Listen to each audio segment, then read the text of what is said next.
Bem-vindo ao estúdio Eric Osmos, onde temos a honra de receber o general Yakovlev.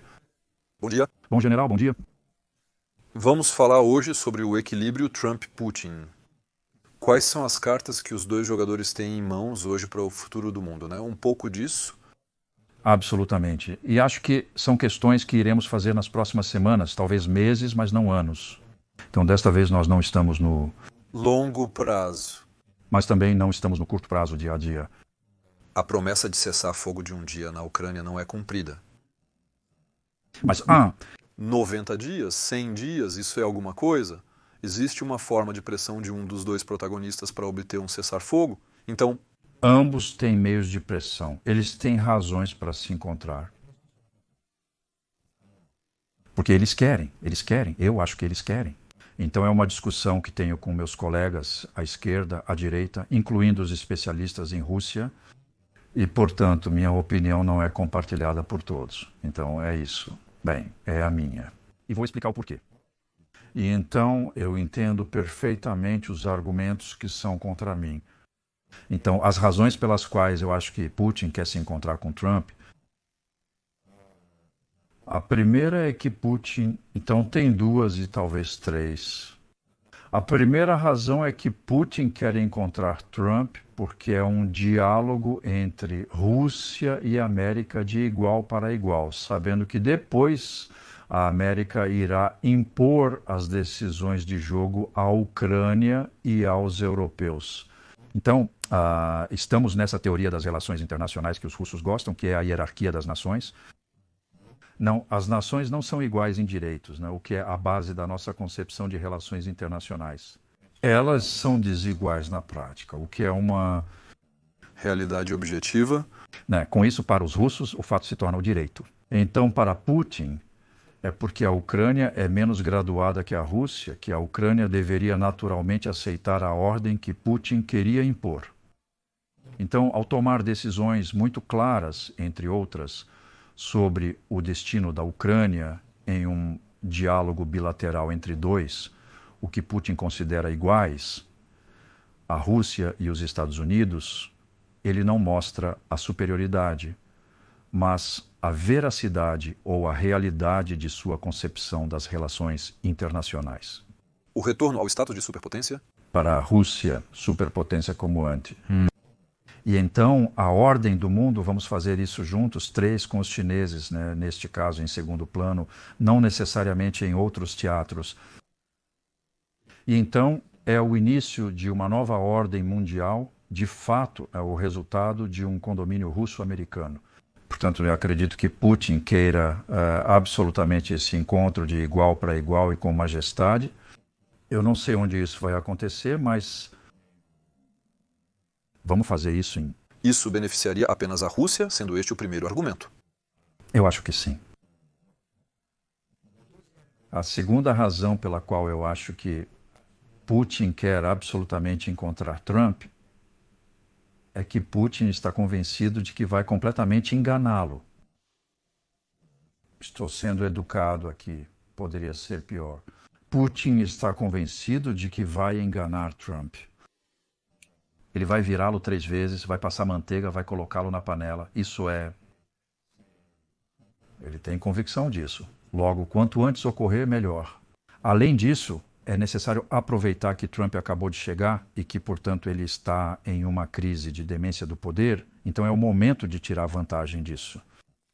Embora Trump pareça agora menos inclinado a ceder aos russos do que há alguns meses, era algo que podíamos temer.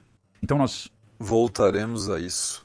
E a terceira razão, da qual eu não sei se é realmente uma razão para Putin, é que estou convencido de que a Rússia não está bem, que ela está piorando bastante.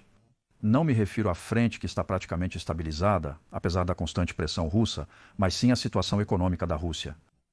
Acredito que a Rússia está próxima do colapso, no sentido médico do termo, e que isso aconteceria em 2025. Isso é a curto prazo, relativamente. Portanto, ele tem todo o interesse em aproveitar seus ganhos enquanto ainda causa medo, em vez de tentar negociar no dia em que há o caos completo na Rússia. após uma 91. E então eu digo que não sei se essa é a razão, porque não sei se Putin concorda com essa hipótese. Certamente não, e talvez ele esteja informado e realmente saiba. Bem, então eu não sei, se ele está ciente do fato, e eu não sei se ele tira suas conclusões a partir do fato. Você vê o que quero dizer? Se ele é completamente ignorante de todos os artigos que leio à esquerda, à direita, sobre dados econômicos objetivos, etc., se ele é completamente ignorante de tudo isso, mantido na ignorância por suas escolhas de informação, seu túnel cognitivo, bem, isso não é um argumento para encontrar Trump. Há outra possibilidade. Como os alemães em outubro de 1918, eles sabem que o colapso está próximo. Então, você quer dizer que não veremos o colapso militar de nenhum dos dois lados hoje? Eu não acho que vamos ver isso. E se houver um colapso, será porque paramos de apoiar a Ucrânia? Porque a economia russa não pode mais continuar. Sim, militarmente, se pararmos de apoiar a Ucrânia, bem, vai cair. Em alguns meses, não em semanas, eu creio. Ainda há estoques de munição e o oleoduto a caminho, quando houve a grande seca americana de novembro 2. 1023. E de abril de 2024, os ucranianos sofreram, mas eles resistiram à ofensiva maior dos russos no verão de 2024. Uma simples ofensiva de Kharkiv, é isso. Então eu não sei onde estão os estoques deles agora, onde está o recurso humano deles agora. Mas não é porque Trump diria que paramos amanhã, que depois de amanhã, militarmente, a Ucrânia colapsaria. Especialmente porque todos os... Outros aliados continuarão a apoiar a Ucrânia? Sim, eles continuarão a apoiá-la com um suporte crescente. A indústria europeia ela começa a subir, mas não é o suficiente. De qualquer modo, além disso, é um verdadeiro trunfo para Trump, no qual voltarei militarmente, mesmo se a frente desmoronar, os russos não têm necessariamente os meios para galopar até Kiev ou Lviv, na verdade.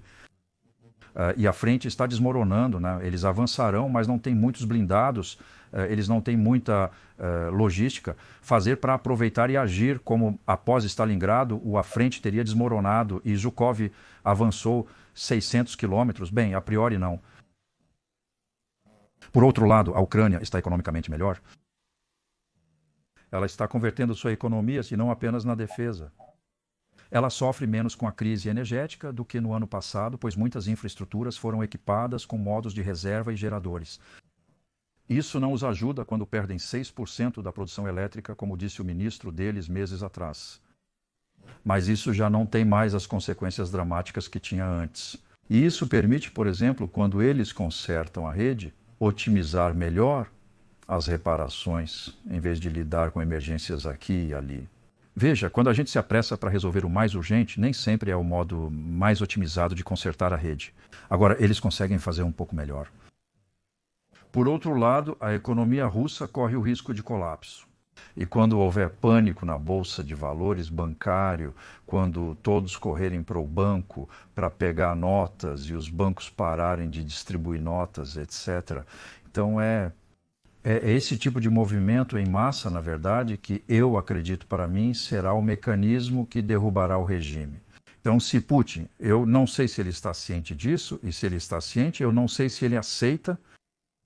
De qualquer forma, isso lhe dá pelo menos 2 bons motivos para tentar encontrar Trump. Então, eles estão cara a cara. Estamos cientes, assim como Putin e Trump, que a Rússia não tem condições de obter uma vitória definitiva. No ritmo atual, eles levarão mais 3 anos para tomar o Donbass. Chegar à Transnistria, anexar a Moldávia. Sabemos muito bem que isso é utópico com o estado das forças atuais.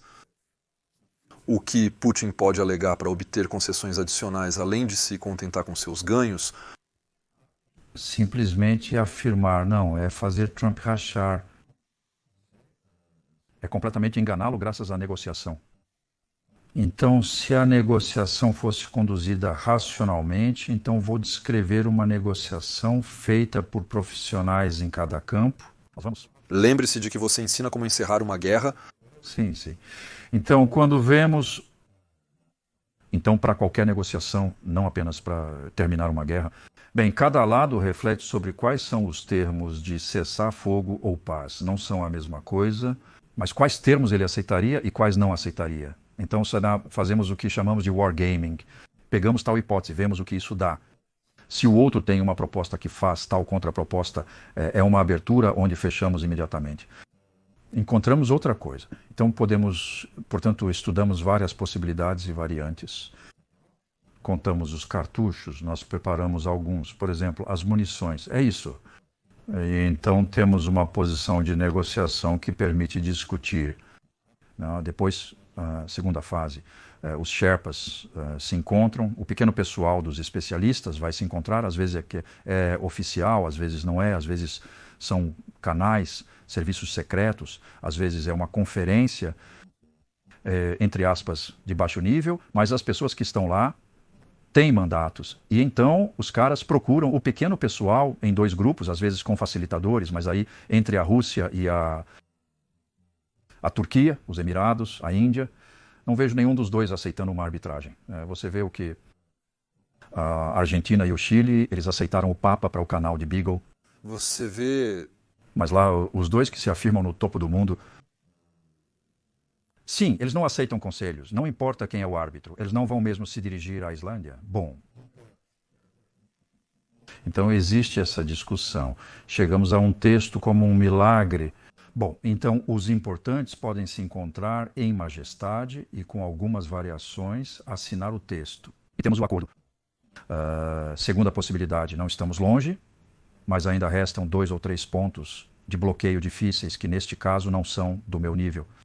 Os grandes chefes precisam se reunir para concluir o acordo.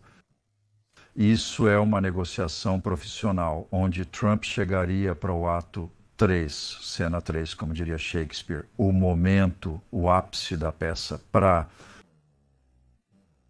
e adequadamente preparada, etc.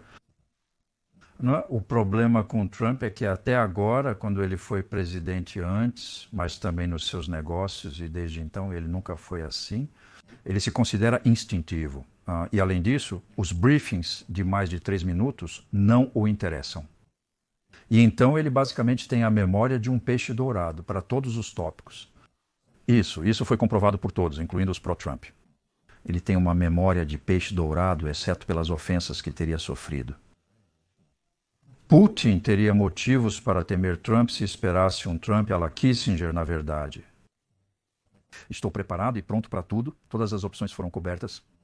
Tenho golpes baixos e argumentos perversos de todos os lados. Então, para desestabilizar o cara do outro lado, eu também sei fazer isso. Eu já negociei com os vietnamitas, etc. Então, perversos eu já encontrei.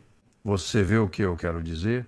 Putin ficaria mais assustado e talvez não quisesse negociar se esperasse um Trump, um matador na negociação.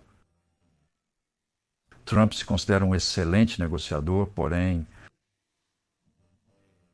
eu acho que frente a um cara como Putin, não. Então, Trump provavelmente vai se jogar no instinto, dizendo todo o pessoal pequeno, de qualquer maneira, são idiotas. Só eu posso resolver isso e depois Putin eu conheço, nos damos bem ali. Tem que... Pronto, tem um que se acha todo-poderoso e o outro que quer ser todo-poderoso. Então eles têm tudo para se dar bem os dois. É isso. Vou conseguir um acordo assim, exceto que ele nem sabe, ao entrar na sala, que acordo. Mas... O que eles querem? Qual que é o objetivo final? Procurado por... Trump. Bom, eu acho que... Primeiro, eu não sei. E eu acho que o Trump também não sabe. Será que, nesse momento, se...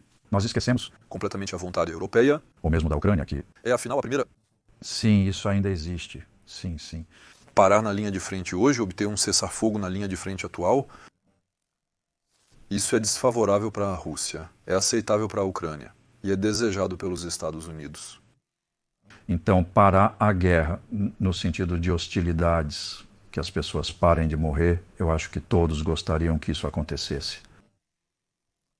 Até mesmo Putin, eu acho. Exceto se ele não tem consciência de que seu país está no limite, mesmo sem tomar todo o Donbass, que ele já tomou parcialmente. Então, em qualquer negociação, já que sabemos que não estaremos em uma situação ganha-ganha, deveríamos evitar que haja um perdedor e um vencedor, porque o vencedor só pode ser a Rússia. O primeiro perdedor já é conhecido. Então, Trump deveria pensar que esta negociação deve ter 2 perdedores.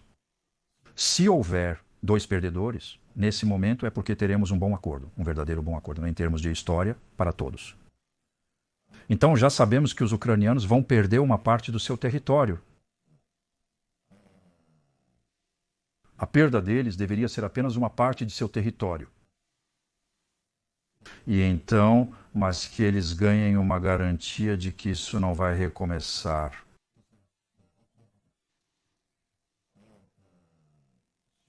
Voltarei mais tarde nas cartas do Trump. Mas sobre como poderia parecer um cessar-fogo equilibrado, honesto. Basicamente, a linha seria mais ou menos onde ela está, suponho. Caso contrário, vamos continuar a guerra para ganhar 2 vilarejos. Então, basicamente, de alguma forma, isso termina na linha. Eu acho que os ucranianos, se fossem eles, tentariam negociar o que ainda tem na Rússia em troca da usina de Zaporizhia. Trocamos mais de 400 quilômetros quadrados por cerca de 10 a 12 quilômetros, recuperando a usina e a energia, colocando-a para funcionar novamente. Deve levar 2 anos, eu acho, mas enfim. Porque isso é inerente à reconstrução econômica. Putin sempre diz que a negociação deve ser baseada nas realidades do campo de batalha, um ponto que ninguém menciona e que estou feliz de ter a oportunidade de falar. Bem, existe uma realidade do campo de batalha, que é ele ter perdido a Batalha do Mar Negro. Ele a perdeu. Desta vez, os ucranianos venceram. A frota russa está em Novorossiysk, em Oxanchir, na Abkhazia, onde eles estão construindo uma base. Ela não está mais em Sebastopol, e sim na Geórgia ocupada. Então, se dissermos, ok, levamos em consideração as realidades. Então, no acordo de cessar-fogo, ali deve haver uma desmilitarização da Crimeia. Ou seja, a frota russa não volta para Sebastopol. Essa é a consequência de ter perdido a Batalha do Mar Negro. Você quer negociar baseado nas realidades, e a realidade é que seus barcos não estão em Sebastopol. Portanto, no final do cessar-fogo, seus barcos não retornarão para lá. Para não exercer uma ameaça. Uma pressão sobre Odessa. A propósito, para os ucranianos, perder a Crimeia é uma humilhação profunda. Não poder fazer seus navios cinzentos retornarem para Putin, mesmo tendo vencido a guerra, também é uma forma de humilhação. Não tenho certeza se ele aceitará ou se aceitará de bom grado, isso é claro, mas permitiria dizer que temos um acordo. Temos um acordo territorialmente razoável. É preciso evitar que tudo recomece. Então aqui é onde precisamos de uma força de garantia ocidental. Eu vou voltar. Quantos ocidentais na Ucrânia, que pessoalmente eu estimo em 20 mil a 25 mil homens, isso é suficiente? Uma força de manobra que não está na linha de frente, que está bem atrás da linha de frente e que seria destinada a contra-atacar uma ofensiva russa se os russos decidirem dobrar a aposta em 6 meses, ou em 6 anos, ou em 60 anos, como os americanos têm na Coreia. Portanto, não é uma força de interposição. A força de interposição é como a força interina das Nações Unidas no Líbano. Ela está posicionada nos 1000 quilômetros entre as duas partes e conta os projéteis. Não é isso de todo. A zona desmilitarizada na Coreia, ela é ocupada, enfim, é mantida pelos exércitos norte e sul-coreano, não pelos americanos. Portanto, não é uma força de interposição, é o que eu chamo de força de garantia, na falta de um termo melhor. E o que vem com uma força terrestre, independentemente do resto, o comando, a logística, etc., é na prática uma zona de exclusão aérea. Porque nunca aceitaremos ter 25 mil homens na Ucrânia sem dominarmos o espaço aéreo. E isso significa que a OTAN ou as nações da OTAN assumem o controle do espaço aéreo ucraniano. Putin afirmou que nunca aceitará certas coisas, traçando uma linha vermelha. Ah, sim, não, mas espere. Ou você quer um cessar-fogo ou não quer um cessar-fogo. Se você quer um cessar-fogo, vai precisar de alguns pontos. Alguns são menores. Essa palavra não é adequada. Mas Zaporizhia e a Crimeia, nos termos que eu mencionei, não são pontos menores. E há o terceiro ponto, que é a força de garantia. Porque nesse dia, Putin sabe que será impossível atacar a Ucrânia novamente. No final, a questão da Ucrânia se tornar membro da OTAN não nos importa, já que estamos aqui para protegê-la. Então, Trump falou sobre essa força. Ele disse que precisará de uma força ocidental. Então, de certa forma, ele pode ter preparado o terreno. surpreendentemente afirmando a ausência dos americanos. Isso me parece chocante, pois coloca totalmente em risco a União Europeia. E os ingleses, porque inevitavelmente são muito próximos da UE, enfim, não há problema. Para mim não é de contradefesa, de fato. Ao contrário, é uma maneira de dizer eu te amo, nós colaboramos, etc. E então isso criaria um comando europeu. Então Trump vai declarar a autonomia estratégica de a Europa unilateralmente, no sentido de que essa ideia, perseguida pelos franceses há 50 anos, será imposta por Trump, que os alemães recusavam, os dinamarqueses, os holandeses não queriam ouvir falar, será imposta a eles por Trump. Então teríamos um alto europeu. Sobre os americanos, precisaríamos de um contingente europeu com generais ingleses ou franceses, um deputado alemão, um chefe do Estado-Maior francês, além de italianos, espanhóis e poloneses com blindados. Você entende o que quero dizer? Os poloneses dizem que não iriam. É outra situação, mas é mais menos séria, pois já tem sua própria frente. Isso é algo normal. E então precisaremos de uma articulação político-militar, como o Conselho do Atlântico Norte.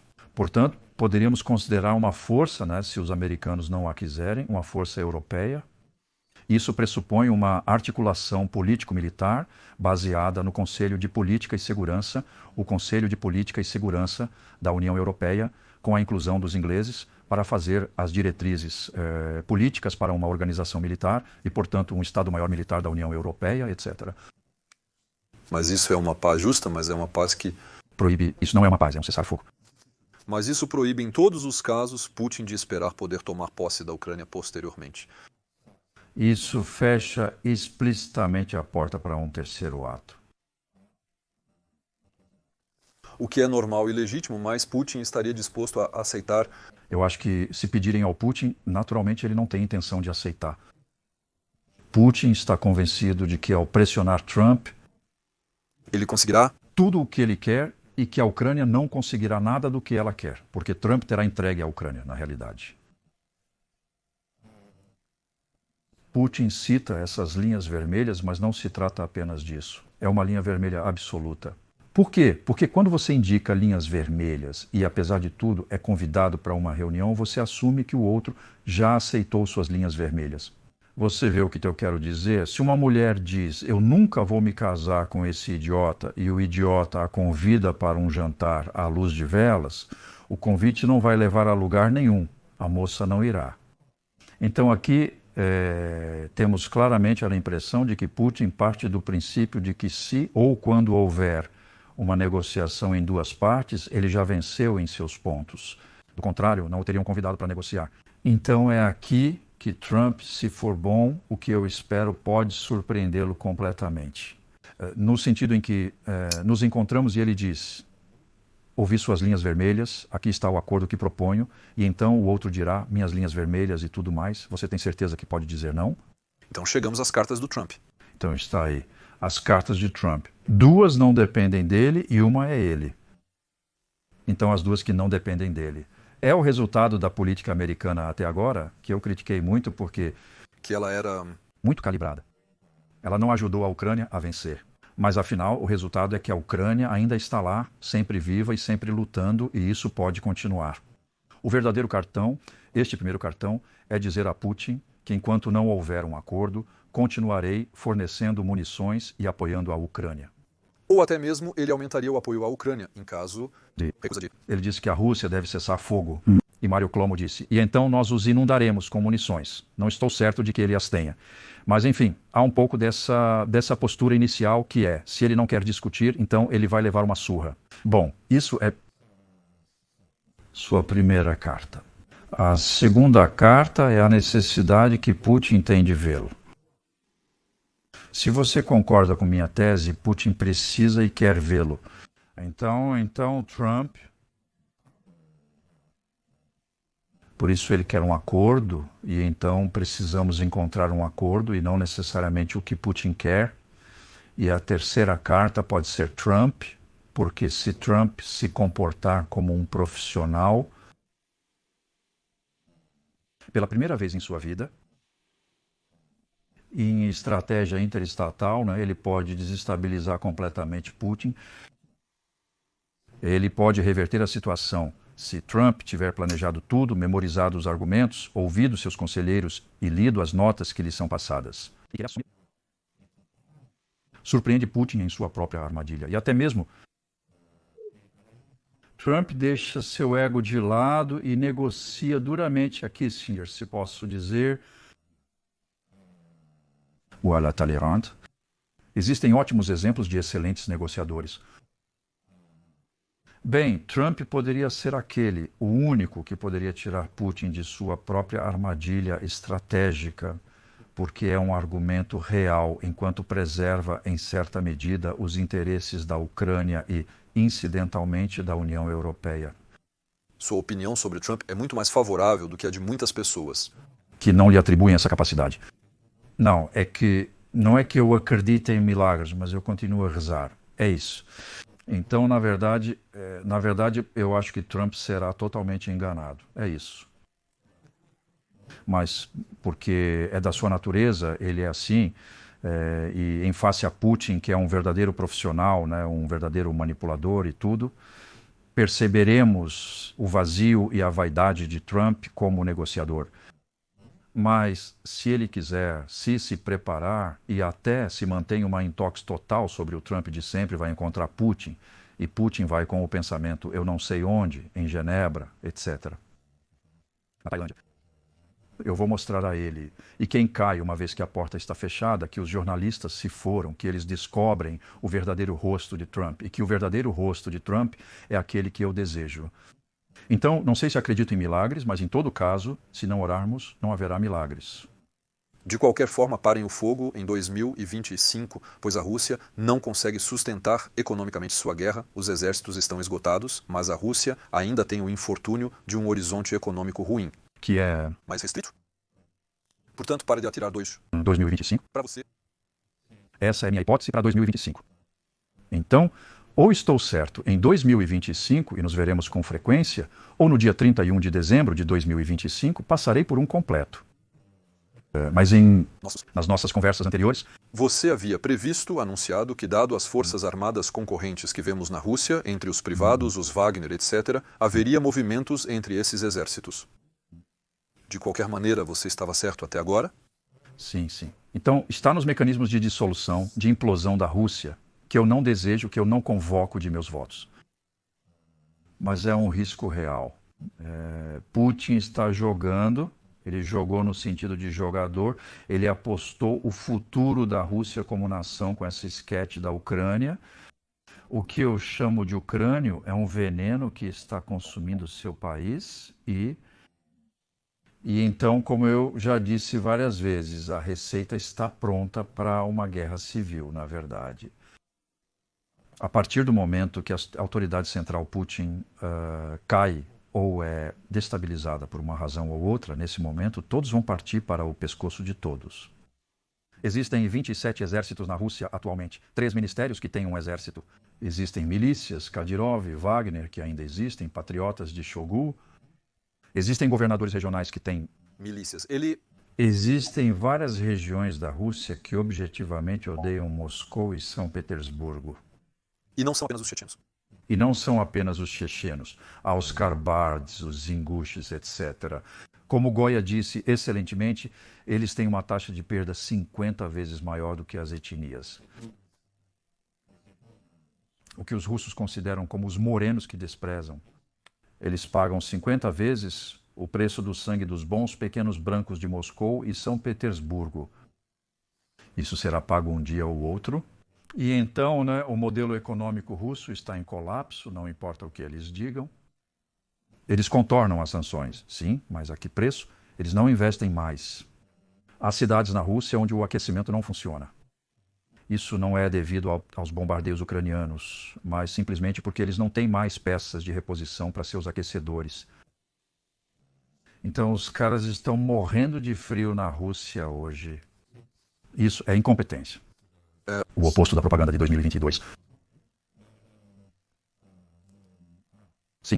Ferrovia.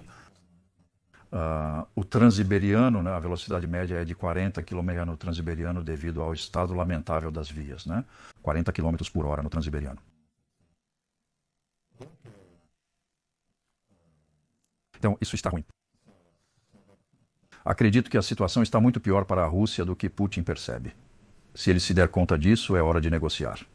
Análises indicavam que no segundo semestre de 2025, a Rússia não teria mais estoques militares para fornecer blindados e a economia estaria comprometida. Então, elementos poderiam ser alinhados em todos os casos. E então podem haver fatores completamente acidentais. Os cisnes negros, como se diz, o sinal negro. Cigarros em refinarias, por exemplo. Portanto, ele pode... Um golpe particularmente bem sucedido dos ucranianos. Bem, eu não sei. Né? Qual será o mecanismo como tal, além de um colapso de uma empresa com um efeito cascata, levando até um colapso bancário. Lá, quando todo o país não pode mais sacar dinheiro do banco, por mais que se diga o regime... Sim, uma crise. Forma 91. Ele e seus policiais, uma crise como a de 91. Portanto, a urgência de negociar também é do grande russo antes que isso possa... acontecer. Eu acredito. Bom, general, muito obrigado. Obrigado a você. Esperamos que tenham gostado. Até breve no estúdio Eric Osmos.